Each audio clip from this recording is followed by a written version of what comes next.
Le emozioni sono forti, come dicevo prima, insomma, ieri sera mentre cercavo di addormentarmi mi sono ricordato che io ho studiato in questa sede dell'Ateneo, questa è la prima sede che abbiamo avuto, io ho studiato scienza dell'informazione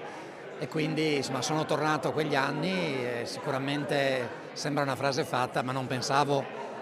più di 40 anni dopo di essere qui in questo ruolo, però insomma è anche una grande soddisfazione. Dopo una notte quasi insonne, Angelo Montanari si è ufficialmente insediato come nuovo rettore dell'Università di Udine, un mandato di 6 anni che al giro di boa vedrà l'Ateneo friulano spegnere 50 candeline, quindi un percorso denso di responsabilità e aspettative. Nel 28 celebreremo i 50 anni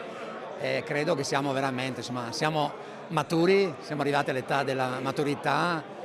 abbiamo una proposta molto forte, abbiamo un corpo docente, un corpo di tecnici amministrativi qualificato, quindi insomma giochiamo la nostra partita e abbiamo in mano delle buone carte.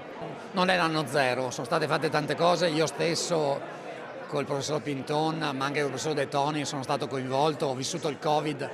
in prima persona e quindi so, il digitale è entrato col Covid, è stata una delle conseguenze, se possiamo dire positive, aver imparato che c'era tutta una serie di strumenti. Però ci sono anche delle cose nuove perché uno deve rispondere al proprio tempo e quindi la didattica tradizionale per esempio non potrà essere mantenuta così com'è. L'idea è che uno non può studiare, poi smettere, iniziare a lavorare e andare poi in pensione. Uno dovrà studiare tutta la vita e quindi noi dobbiamo essere lì in grado di dargli un'offerta formativa all'altezza rispetto a quelle che sono e saranno le esigenze. A ricoprire il ruolo di prorettore sarà Giorgio Alberti, che assumerà ad interim anche la delega alla comunicazione. La nuova governance comprende 6 deleghe di area, 29 di settore, ricoperte da 34 docenti e ricercatori, in equilibrio tra continuità ed energie nuove e un'attenzione a competenze emergenti come l'intelligenza artificiale e l'educazione alla pace e alla non violenza. 16 componenti facevano già parte della squadra del precedente rettore, 6 dei quali, tuttavia, con deleghe diverse.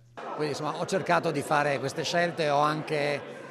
cambiato alcune consuetudini, un delegato di area umanistica alla ricerca è una novità assoluta, però riconosce la qualità della ricerca che viene fatta in quell'ambito e che ci ha fatto risultare per 2 anni Dipartimento di Eccellenza a livello nazionale. Quindi insomma, ho cercato